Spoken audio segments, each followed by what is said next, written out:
Good morning students. आज हम लोग बीएड सेकेंड ईयर विषय के अंतर्गत समाज में लिंग भूमिकाओं में चुनौतियां के बारे में अध्ययन करेंगे। समाज में लिंग भूमिकाओं में चुनौतियां, समाज में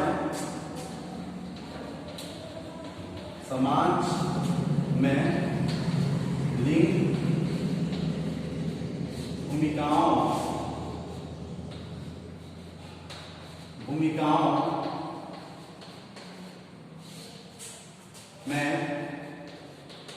चुनौतियां।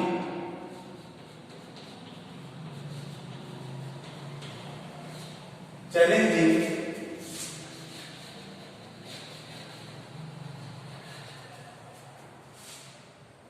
Challenge in gender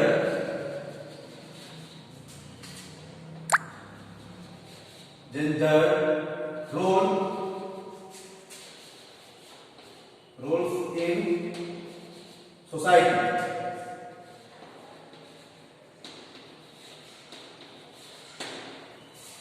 challenge in gender roles in society. समाज में लिंग भूमिकाओं में चुनौतियां, challenge in gender role in society पढ़ेंगे। इसके पहले भाषा में लिंग, व्याकरण में लिंग का अर्थ, लिंग की भूमिका, इन सारी चीजों के बारे में हम लोगों ने अध्ययन किया था। आज हम लोग समाज में लिंग भूमिकाओं में चुनौतियां, challenge in gender role in society के बारे में अध्ययन करेंगे। और इसके विषय में हम लोग अलग अलग टॉपिक पे अध्ययन करेंगे, क्योंकि अलग अलग टॉपिक में अलग अलग तरीके से है। जैसे समाज में लिंग भूमिकाओं में चुनौतियों में पहला है फैमिली। फर्स्ट हम देखेंगे फैमिली, देखेंगे कि फैमिली का क्या रोल है जेंडर चैलेंजिंग इन जेंडर में।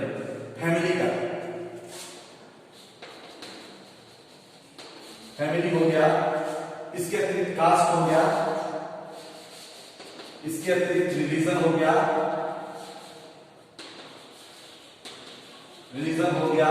इसके अतिरिक्त कल्चर हो गया।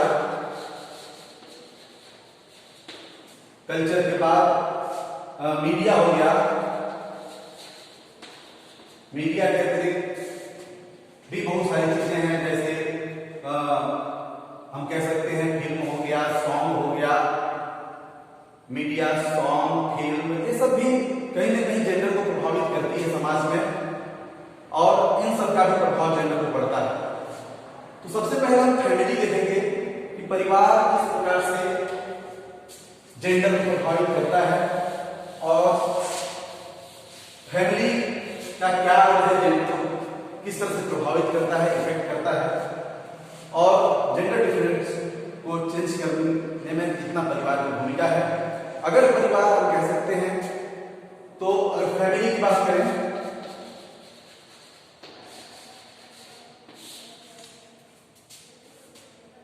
फैमिली में अगर कोई प्रश्न पूछे कि क्या परिवार में लैंगिक भेद देखने को मिलता है, तो इसका उत्तर होगा हाँ, बिल्कुल देखने को मिलता है। आज भी हम देखते हैं कि परिवार में पुरुष और स्त्रियों का जो भेदभाव है वो हमेशा से देखा जाता है। आज से नहीं, सदियों से देखा जा रहा है। मैंने बताया था पहले चित्रों को पढ़ाते समय, प्राचीन काल में थोड़ा कम था, मध्यकाल में बहुत ज्यादा हो गया, आधुनिक काल में थोड़ा सा बदलाव जरूर है। लेकिन इसके बावजूद भी आज भी हम ये नहीं कह सकते कि जेंडर डिफरेंसेस समाज में नहीं है, परिवार में नहीं। परिवार में भेदभाव देखने को मिलता है। बालकों को पुरुष प्रधान समाज होने के कारण पुरुषों का वर्चस्व स्त्रियों में माना जाता है। जिस फैमिली में पुरुषों को ज्यादा महत्व दिया जाता है, उत्तरदायित्व पुरुषों को ज्यादा दिया जाता है, समाज में घूमने फिरने की आजादी पुरुषों को ज्यादा होती है, समाज में एक दूसरे से मिलने, बात करने, स्वतंत्र रूप में घूमने फिरने की आजादी पुरुषों को, बालकों को ज्यादा होती है, जिसके कारण सामाजिक विकास, सर्वांगीण विकास महिलाओं का नहीं हो पाता है। महिलाओं को उतना आजादी नहीं मिलती है, उनको चार दीवारी के अंदर रखा जाता है, उनको समाज से बाहर घूमने की आजादी नहीं है, स्वतंत्र रूप से शिक्षा ग्रहण करने की आजादी नहीं है। ये सब कारण है जो कि महिलाओं की स्थिति को दूर करता है, महिलाओं की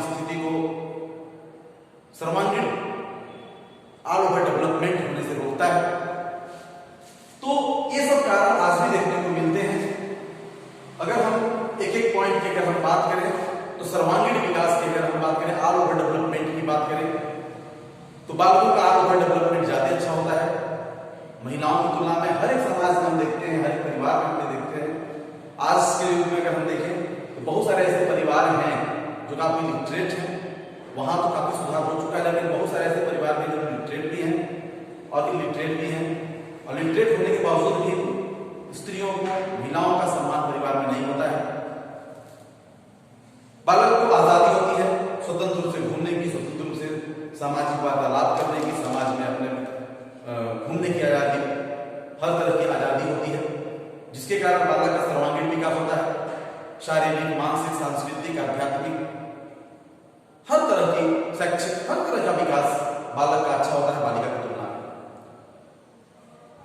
अतः जिस परिवार में इस तरह की सोच होती है, उस तरह से परिवार में बालिकाओं जो होती है, बालिकाएं जो होती हैं अंडर प्रेशर में होती हैं, या एक कह सकते हैं ऑल ओवर डेवलपमेंट नहीं होती है, उनकी मानसिकता संकीर्ण हो जाती है और धीरे धीरे इसका परिणाम समाज के लिए, परिवार के लिए, देश के लिए, राष्ट्र के लिए बहुत घातक होता है। आज जहां भी स्त्रियों को आजादी मिला, वहां स्त्रियों ने अपना वर्चस्व बढ़ाया। आज हम किसी भी क्षेत्र में देखें तो स्त्रियां पुरुषों से बहुत आगे, यहां तक कि फोर्स में भी स्त्रियों का सम्मान, वर्चस्व देखने को मिलता है। IAS, IPS, IFS, बड़े बड़े कोर्स में देखे जाए तो महिलाओं का वर्चस्व बहुत ज्यादा है। लेकिन आज भी जो आवश्यकता है महिलाओं की आजादी का, जो उनके सशक्तिकरण की आवश्यकता है आज के डेट में, वो देखने को नहीं मिलता है। फैमिली का सोच संकीर्ण होने के कारण आज भी वो संकीर्ण सोच आज भी खुल करके डेवलप नहीं कर पाई है, जिसके कारण महिलाओं को वही आजादी मिले जो पुरुषों को आजादी मिले। दूसरी चीज, सबसे बड़ी इंपॉर्टेंट चीज है समानतापूर्ण व्यवहार। समानतापूर्ण व्यवहार की बात करें, इक्वल, अगर समाज की बात करें, इक्वलिटी की बात करें, समाज में जो पक्षपातपूर्ण व्यवहार की बात करें, तो कुछ पक्षपातपूर्ण व्यवहार समाज में नहीं मिलता। पुरुषों के साथ अच्छा व्यवहार, स्त्रियों के साथ बुरा व्यवहार, बर्ताव किया जाता है परिवार में भी, समाज में भी, जिसके कारण भी लैंगिक भेद समाज में देखने को मिलता है और इसका परिणाम बहुत घातक होता है। अतः हर परिवार का दायित्व है कि इस तरह की जो कमियां हैं उसको दूर किया जाए। अगली पॉइंट को अगर हम बात करें, अगला देखें हम अगर, तो शिक्षा में समानता कहा जाता है कि शिक्षा में समानता हमको देखने को नहीं मिलता। फैमिली में सबसे बड़ी चीज देखने को मिलता है कि शिक्षा में, एजुकेशन की अगर हम बात करें तो अगर पहनने के लिए, खाने के लिए कम मिले, लेकिन एजुकेशन थोड़ा सा अच्छा मिले तो आगे के लिए फ्यूचर बालक हो या बालिका हो उसका अच्छा होता है। आज हम देखते हैं कि परिवार में लिंग को लेकर के भेदभाव किया जाता है। बालक है, उसको अच्छे स्कूल में अच्छा एजुकेशन अवेलेबल कराने की कोशिश की जाती है, प्रयास किया जाता है अभिभावकों द्वारा, लेकिन पुत्री को, बेटी को उतने अच्छे स्कूल में नहीं खर्च किया जाता है, अच्छे स्कूल में एजुकेशन के लिए नहीं भेजा जाता है और उसको एजुकेशन की जो फैसिलिटीज है वह फैसिलिटी उतनी अच्छी नहीं होती। इन सबसे भी शिक्षा में भी पिछड़ जाती है बालिका, इसका भी परिणाम बहुत भयानक होता है। हर फैमिली में, बहुत सारे फैमिली में ऐसा देखने को मिलता है। आज बहुत सारे परिवार काफी डेवलप कर चुके हैं, वहां पर ऐसी सोच नहीं, बालक बालिका को समान दृष्टि से, समान रूप में एजुकेशन जो रिक्वायरमेंट है अवेलेबल कराया जाता है। किंतु बहुत सारे ऐसे परिवार हैं जहाँ पे एजुकेशन रिक्वायरमेंट इतने अच्छे से पूरी नहीं कराई जाती, बालक के लिए अलग, बालिका के लिए अलग, स्कूल अलग, फैसिलिटीज अलग अलग होती है, जिससे भी उनकी जो एजुकेशन सिस्टम है, जिससे उनकी सोच है उसमें डेवलप नहीं हो पाता है। व्यापक और उदार दृष्टिकोण, अगले पॉइंट की अगर बात करें तो व्यापक और उदार दृष्टिकोण होना चाहिए परिवार का, समाज का। ये जो भी चीजें हैं व्यापक और सोच नहीं होगी अगर लिंग को लेकर के, स्त्री और पुरुष को लेकर के अगर सोच डेवलप नहीं होगी, जो दृष्टिकोण है वो बदलेगी नहीं, तो हम कभी भी विकास नहीं कर सकते। परिवार में देखिए, अगर हम देखें आज समझने की अगर हम कोशिश करें तो देखते हैं कि परिवार में लैंगिक विभेद जो सबसे ज्यादा उत्पन्न करती है वो महिलाएं खुद करती है, पुरुष नहीं करते उतना। आज देखते हैं परिवार में अगर एक पुत्री के बाद दो पुत्री होती है तो माँ सबसे पहले, या जो घर की बुजुर्ग महिला होगी वो सबसे पहले नाक से बोलना शुरू करती है, वो सबसे पहले उसको पूरा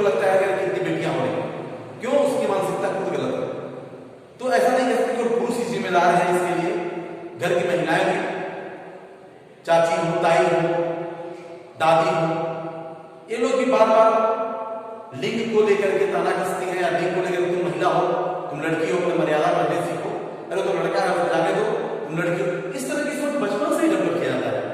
यह भी एक कारण है कि लैंगिक भेद और समाज में लिंग भूमिकाएं एक चुनौती है, और यह चुनौती एक व्यापक रूप में परिवार में देखने को मिलता है, और परिवार इसका बहुत बड़ा उत्तरदायी भी है, परिवार का बहुत बड़ा कारण भी है। लिंगी महत्व से अवगत करा, हम परिवार में छोटे देखते हैं, तुम लड़का हो तुम लड़की हो, ये लड़का है इसलिए इसको अच्छा वाले जाने दो, लड़का है इसको थोड़ा ज्यादा खाने दो, लड़का है थोड़ा अच्छा पहनने दो। ये सोच परिवार में शुरू से बहुत ज्यादा किसी किसी परिवार में होती है, जो कि लैंगिक भेद, लड़की को हीन भावना दृष्टिकोण होती है, वह हीनता युक्त परिणाम होता है। स्त्री या लड़की जो है वह हमेशा संकीर्ण मानसिकता में ग्रसित होती जाती है। यह रीजन है, यह कारण है कि शुरू से ही लिंग को लेकर के उनको भेदभाव करना। लिंग का अवगत हमें बालक और बालिका, स्त्री पुरुष इस तरह से नहीं करना चाहिए, बल्कि समाज में दोनों के महत्व को प्रदर्शित करना चाहिए, या बचपन से यह दिखाने की कोशिश करना चाहिए कि तुम लड़का या लड़की नहीं हो, तुम्हारा महत्व है कि तुम इसकी बहन हो, तुम इसका भाई हो, तुम इसकी पत्नी हो, तुम इसके पति हो। इस तरह से अवगत करना चाहिए, चाचा चाची, भाई बहन, माता पिता, इस तरह से अवगत करना चाहिए। जितना महत्व माता का है उतना महत्व पिता का है। यह नहीं कि स्त्री और पुरुष, बालक बालिका, जेंडर को लेकर के सोच पैदा बचपन से नहीं किया जाना चाहिए। यह भी एक व्यापक कारण है, फैमिली में इस तरह की सोच शुरू से ही देखने को मिलता है, जिसके कारण यह सोच डेवलप हो जाती है बचपन से ही। अगला साथ साथ कार्य की प्रकृति, साथ साथ कार्य करने की सोच डेवलप करनी चाहिए। स्त्री और पुरुष अगर समाज में है, बालक है, लड़का है, कहीं भी जॉब करने जा रहा है, कहीं भी काम करने जा रहा है, उसको आजादी होती है, चला जाए, दिल्ली जाना है, अमेरिका में जाना है, विदेश में जाना है तो चल जाता है लड़का। लड़की को अगर घर के बगल में अगर कोई जॉब मिलती है तो ठीक है, नहीं तो कहीं थोड़े से दूर पे जाना है तो माँ बाप सोचने लगते हैं, उनको टेंशन होती है, सोचने लगते हैं लड़की है कैसे जाएगी, बाहर जाना होगा जॉब करने के लिए तो सोचते हैं, टेंशन होती है। इस तरह की सोच भी होती है, हालांकि इस तरह की सोच नहीं होनी चाहिए और इसमें विकास होना चाहिए, और यह विकास हमेशा देखने को मिलता है। अगला देखिए, अगर लैंगिक महत्व के साथ साथ कार्य करने की प्रवृत्ति, समान उत्तरदायित्व, स्त्रियों को घर का काम करने के लिए समान उत्तरदायित्व होना चाहिए, स्त्री पुरुष को दोनों को। हम देखते हैं घर का काम का चार दीवारी के अंदर जो काम है, झाड़ू चौकी बर्तन के वाला लड़कियों के लिए सोचा जाता है, शुरू से सोच है। बालक के लिए ऐसा काम नहीं करना है, ये सोचा जाता है, लेकिन ऐसा नहीं, उत्तरदायित्व दोनों का होना चाहिए। लिंग के आधार पर कार्य का बंटवारा नहीं होना चाहिए, उत्तरदायित्व जो देना चाहिए वह पक्षपातपूर्ण व्यवहार नहीं होना चाहिए, निष्पक्ष रूप से होना चाहिए। घर का काम ही है तो स्त्री पुरुष दोनों को समान रूप से करना चाहिए। अगला, हिंसा युक्त वातावरण नहीं होना चाहिए। नेक्स्ट पॉइंट अगर हम देखें तो हिंसा युक्त वातावरण, हीन भावना नहीं ग्रसित करना चाहिए। परिवार का घर का वातावरण, गाली गलौज, मारपीट, स्त्री के साथ गलत व्यवहार, स्त्री के साथ मारपीट, इस तरह का अगर व्यवहार होता है परिवार में, वो भी लिंग भेद को बहुत ज्यादा विकसित करता है। फैमिली में आज इस तरह की चीजों को देखने को मिलता है कहीं कहीं कि परिवार का पुरुष है वह वर्चस्व स्त्री पे जमाता है, उसको पीटता है, मारता है, गाली गलौज करता है। बचपन से ही बच्चे उसको देखते हैं, अनुकरण करते हैं और आगे वो उस चीज को सीखते हैं, और वैसी ही मानसिकता उनकी जन्म ले लेती है और हिंसा युक्त मानसिकता जन्म लेती है, उनका व्यवहार परिवर्तित होता है। सामाजिक वातावरण में बदलाव की सबसे बड़ी सोच है सामाजिक वातावरण में बदलाव। समाज में सामाजिक जो वातावरण है आज बहुत दूषित है। हम केवल माता पिता को ही दोष नहीं दे सकते, परिवार को ही दोष नहीं दे सकते, एक सामाजिक वातावरण को भी हम दोष देते हैं, जिसके कारण माता पिता परिवार के समाज में बच्ची को, अपने पुत्री को या अपने बेटी को भेजने से हिचकते हैं, या उसको भेजने से सहज अनुभव नहीं करते, असहज अनुभव करते हैं। अगर पुत्री कहीं गई हुई है बाहर, अगर उसको काम करके 12 बजे या 11 बजे रात को घर वापस आना है, माता पिता परेशान, टेंशन में रहते हैं, पुत्र को कैसा परेशानी नहीं होती, कारण क्योंकि समाज की सोच भी ऐसी है।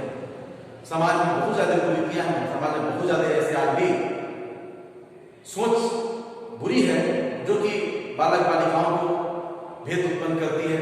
जगह जगह पर कपड़ियां कसना, जगह जगह पर स्त्रियों के साथ बुरा बर्ताव करना, पुरुषों के साथ छेड़खानी करना, इससे भी सामाजिक सोच बदलना चाहिए। इससे भी स्त्रियों को थोड़ी सी परेशानी होती है। सामाजिक सोच बदलना बहुत जरूरी है। बचपन से ही स्त्रियों का सम्मान करने की आदत डालना चाहिए। परिवार में माता पिता को स्त्री का इज्जत करना, सम्मान करना, उसके साथ अच्छा बर्ताव करने की आदत डालना चाहिए शुरू से ही। और इसके अतिरिक्त अंधविश्वास, बहुत सारे परिवार में अंधविश्वास, रूढ़ियां, परंपराएं के कारण भी बहुत सारे ऐसे कमियां हैं समाज में जो स्त्रियों के को बिल्कुल दबाने का काम करती हैं, उनके वर्चस्व को दबाती है, उनके साथ भिन्नता युक्त वातावरण उत्पन्न करती है, महिलाओं का सम्मान गिराती है समाज में। जैसे बाल विवाह है, सती प्रथा है, विधवा विवाह, पुनर्विवाह निषेध है, और वंश परंपरा चलाने के लिए बालक ही आवश्यक है। पिता की मृत्यु पर उसको अग्नि देने में केवल पुत्र ही कर सकता है, पुत्र नहीं कर सकती। अगर पुत्र नहीं है तो बाप का भागी पिता बनता है। इस तरह की सोच समाज में, स्त्री को डैन कहना, स्त्री को बांझ कहकर उसको प्रताड़ित करना, मारना, पीटना समाज में। स्त्री को अगर पुत्री हो रही है तो उसको मारना, जबकि ऐसा नहीं है। आपको मैंने बताया भी है कि पुत्री होने का दायित्व पुरुष पे है, पुत्री होने का नहीं। पुत्री होने का दायित्व अगर देखा जाए तो स्त्री का, क्योंकि एक्स वाई को पुत्र पिता में होता है और उसमें निर्धारण में एक्स वाई को कितना महत्वपूर्ण होता है आपको मैंने बता दिया। इसके बावजूद भी स्त्री को बांझ करना, उसको पुत्री होने पर उसको मारना, पीटना, गाली गलौज करना, जिम्मेदारी उसको ठहराना, इस तरह की जो सोच है समाज में, उस समाज से फैमिली को खत्म होना चाहिए। इसका बहुत दुष्परिणाम बुरा होगा और समाज के लिए यह बहुत घातक होगा। जिस भी देश में मैंने बताया था जिस भी देश में लैंगिक विभिन्नता, जेंडर डिफरेंस कम है, उस समाज का विकास, उस देश का विकास, उस देश का GDP, NDP, gross national product, net national product, national product का वृद्धि दर बहुत हाई है उन देशों की तुलना में जिन देशों में लैंगिक भेदभाव बहुत ज्यादा देखने होता है। तो फैमिली का क्या रोल है, जेंडर डिफरेंस समाज में लिंग भूमिकाओं में फैमिली का क्या रोल है, इसको हम लोगों ने दिखाया। और नेक्स्ट लेक्चर में हम लोग आपको देखेंगे कास्ट, जाति का